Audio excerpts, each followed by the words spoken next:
morning, Garden City High School. It's time for your October monthly wrap-up of Buffalo News. I'm Beth Guyman, and I'm here to catch you up on the biggest stories to impact Garden City Public Schools over the past month.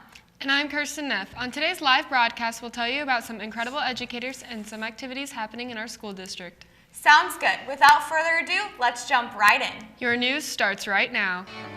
Welcome back, welcome back, welcome back. Welcome back. Yeah, man, how you doing? You good? I know you like that. I know you like that. How long you been back, man? I see the girls in the club, they getting wild for me. And all the pretty chicks all wanna smile at me. These rap cats, man, they all got their style from me. And if I ever see them, man, they probably bow to me. And when this beat drop, I know they gon' lean. World debut. What's up, dude? Everything, Mississippi to the Palm Springs. Girls from brunettes down to blonde queens. These young boys don't know what a Don mean. I'm just a bad boy gone. Our school is one school that takes pride in our generosity. One of the ways we have shown it this year is through some unique fundraising for good causes. But here's what makes this so special. The money goes to the charities selected by the schools we play at home football games. It's part of the reason why Garden City High School was named Catch It Kansas student section of the fall sports season. Here's Katie Chandler with more on this. Garden City is taking sportsmanship to the next level by donating $500 to each opposing team they play at home. Athletic Director Drew Tone talked about how the idea got started. How exactly can we make an impact outside of our community? And one thing that we thought of, and it's really Mr. Norby's brainchild, was find a way to help the communities that come in and play us in different sports, and that's kind of how we came to the idea of donating $500 to each team that comes and plays us in football this year. But as the saying goes, it takes a village to raise a child. Service and sportsmanship, and trying to exemplify good sportsmanship and make a difference in not only our community but in other communities, hopefully to spur the other schools into doing similar things to just promote charity. For Mr. Lappin's class, who makes and sells the burritos, the project holds another meaning as well.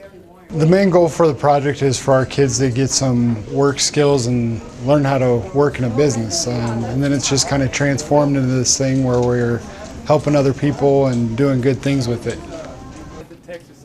The price of a burrito might be just $2, but the benefits of giving back to those who deserve it and giving kids real-world opportunities is far greater. For BBS-TV, I'm Katie Chandler. Here at GCHS, we have many inspirational teachers, but one of them stands above the rest. Wendy Terpstra was named a Crystal Apple Teacher in 2016, and that has propelled her to more honors. Here's Austin Underwood with more information on a recent Kansas Teacher of the Year nomination. Once again, Mrs. Terpstra is back in the teacher spotlight after her most recent nomination. Last month, the 2016 Crystal Apple Award winner headed to Salina, Kansas on Saturday, September 9th. It was there where Garden City High School's very own Wendy Terpstra, along with another USD 457 teacher, were recognized at the 2017 Region 1 Kansas Teacher of the Year ceremony. Roger Singh, the Arts and Communication Principal, was asked how the nomination process of the Kansas Teacher of the Year Award works and what type of teacher Mrs. Terpstra is like. Anybody that goes through the paperwork that you have to do to win the Crystal Apple, it's a very similar process for the State Teacher of the Year. It's almost the exact same questions. So yeah, she's a very organized person, neat, together, organized, and very clear in the instruction. Next, Mrs. Terpstra talks about her inspiration and what she loves the most about her job. I love the kids. I like watching them learn. I like watching them get excited about things that we're talking about and look at something a little bit differently than they ever thought about looking at it. My inspiration came from my mom. She instilled within me early on to love learning. One of the students she has affected is Tyler Morin. He shares a few things he likes about Mrs. Terpstra and her class. I like that she gives us the opportunity to correct our wrong answers. I've learned a lot from Mrs. Terpstra. Garden City High School is definitely fortunate to have teachers like Mrs. Terpstra who care about their students and make it their responsibility to change lives every day. Reporting from BBS-TV, I'm Austin Underwood. The Kansas Geographic Alliance is a program that promotes geographic literacy and education throughout Kansas. One of the teachers here at Garden City Public Schools was recognized as Educator of the Year. For more on this, here's BBS-TV's Deborah Medina and Abel Garcia.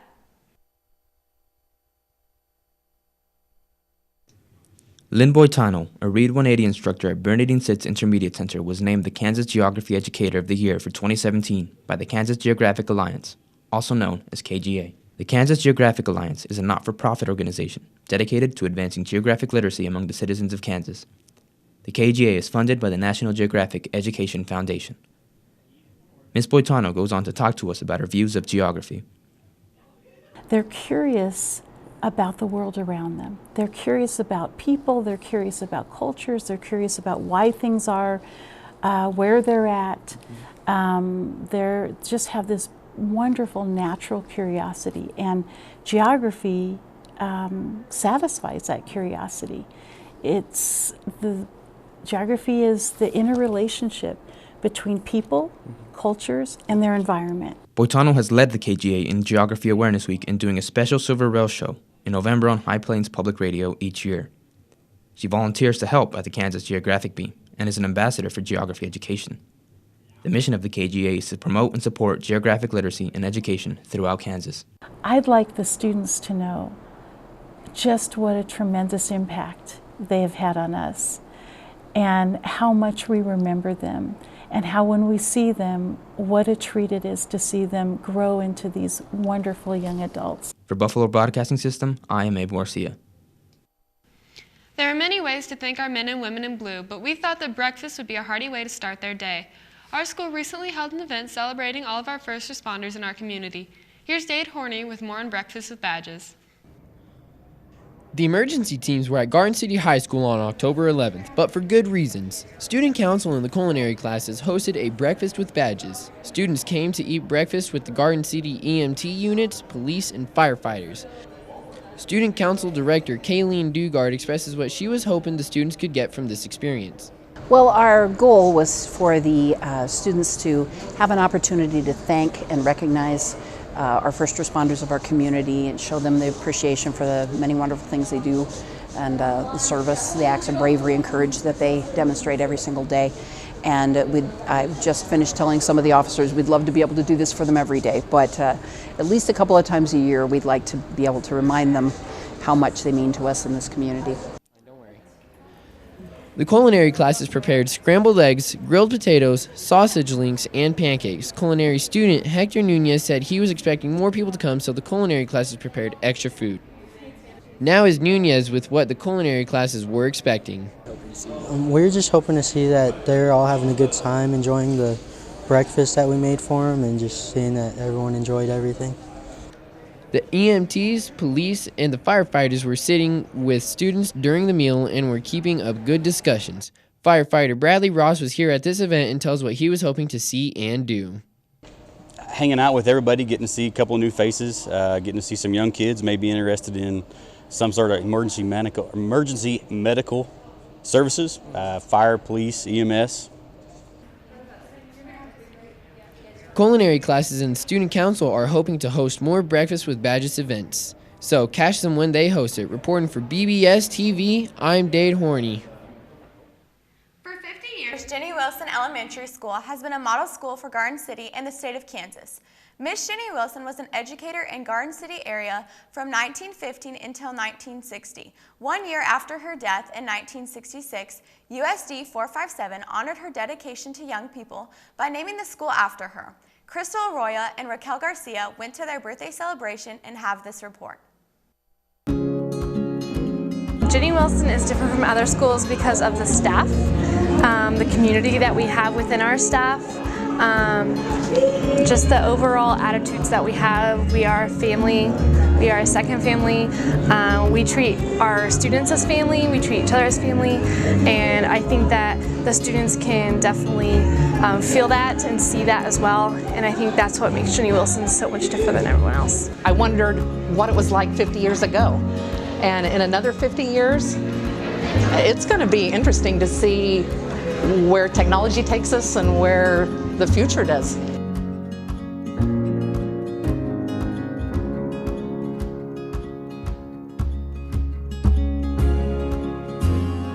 I am so proud. I about burst. I love my school. I love my kids, my staff, my parents.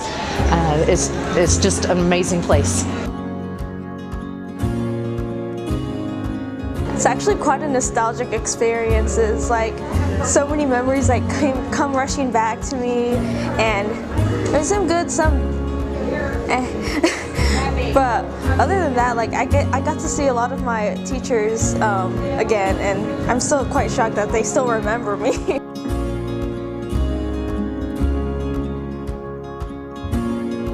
It is awesome.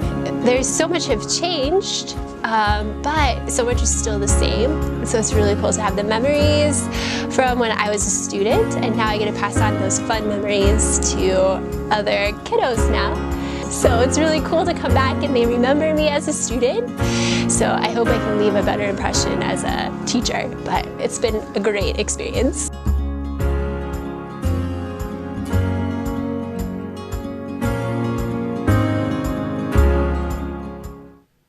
We all know our marching stampede here at GCHS is something to shout about, and they've recently traveled to Topeka to participate in a state competition. Here's Hunter Manley and Dade Horney with the lowdown on that. Band kids all around Kansas went to Topeka to show off their talent. The marching stampede went to perform at the Kansas Bandmasters Association. Schools of all sizes went to compete on October 27th at Washburn University. This was the last time the marching stampede performed their marching show, Dream Spaces. They left school around 5:30 in the morning, and the band arrived in Topeka about 11:30. They went and performed about 1 o'clock. It was a 12-minute snapshot of the several hundred hours of practice put into this performance. To tell how he felt about his performance, here's junior Braden Bickett. I thought I did good, the best I can do. I try my hardest every single time we perform, so the best is all you can do, and I thought I did that. After the performance, the band went back to the buses and had lunch. After their lunch, they went back to the stadium and watched the other bands perform. After Bueller performed their marching show, judges got ready to give out scores. The wait, though long, seemed short. Music was playing on the speakers and almost everyone was dancing. Everyone seemed to be bought in and had a good time. Senior drum major Caden Strotter expresses what he thinks needs to happen so that the band can get better. You have to want it. That's the biggest thing that I've noticed out of all the bigger bands like Bueller is actually want to go to the finals. Everybody else is like, I just want to get home. I just want to get over with this, that type of attitude. The band director, Mr. Lyle Soba, said before the performance, if you are able to go out and perform and look me straight in the eye with a great smile, then I'll know you put your best efforts on the field. Junior low brass section leader Noah Ulrich performed that Saturday as well. Noah tells us what he thought of Saturday's performance on a personal level. I think we had a great run and that we put the best we can put out there, even though it didn't fall to great scores, just we did what we could. Scores were given out after all the bands performed.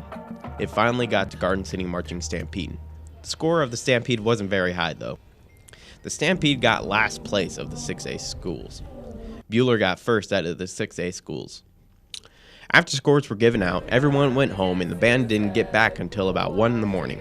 The performers said they felt good about their performance and they were proud to have that as their last performance. Reporting for BBS-TV, working with Dade Horney, I'm Hunter Manley.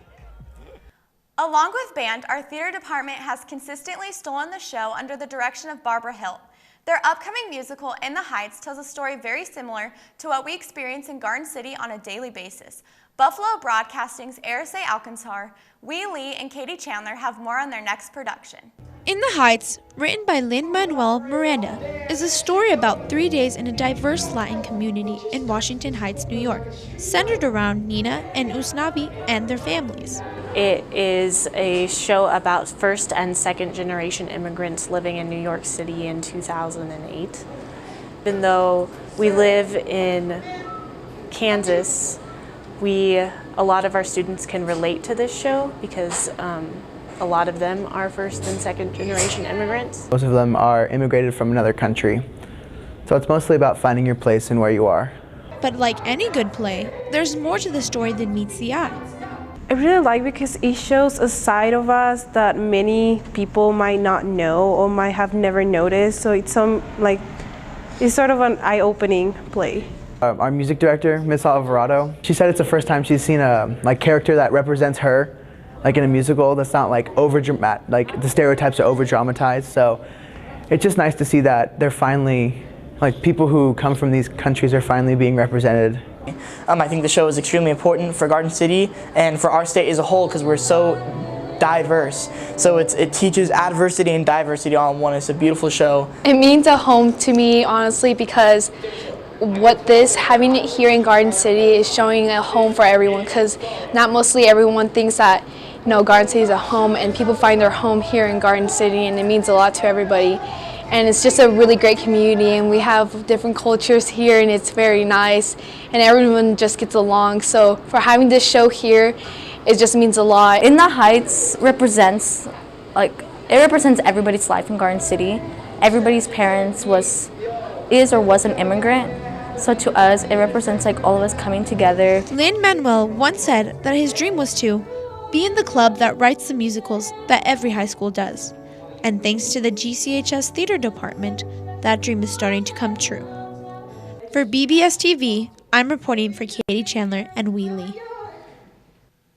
Even outside of the high school, the future buffs at Alta Brown Elementary are learning about how to manage their money wisely.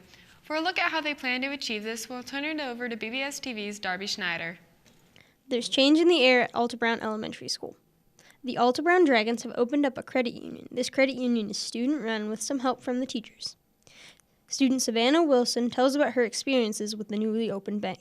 I have to fill out receipts for the people who make deposits, and she also had this to say. Being with my friends and getting to help others. While students run the bank, teachers supervise. Teacher Maria Sanchez had this to say about the bank. When they're making deposits, the students that are here working at the bank, they'll help other students that come in to make deposits. Every Tuesday is when the bank is opened. They come in and help them with deposits or opening up new accounts. They take their deposits, and then we do have some personnel from the bank here that'll take the deposits back to the bank. While the bank is run at the school, all the money goes into bank accounts for the students at Golden Plains Credit Union. This idea was introduced last year and finally got started this year. A total of 4 kids run the credit union and are paid in Looney Bucks for it. These Looney Bucks can help each of them earn prizes. For BBS-TV, I'm Darby Schneider. That's all we have for this live October edition of Buffalo News. It's not October anymore. Wait, what? Yeah, it hasn't been October for about 2 weeks. I guess you could say it's October.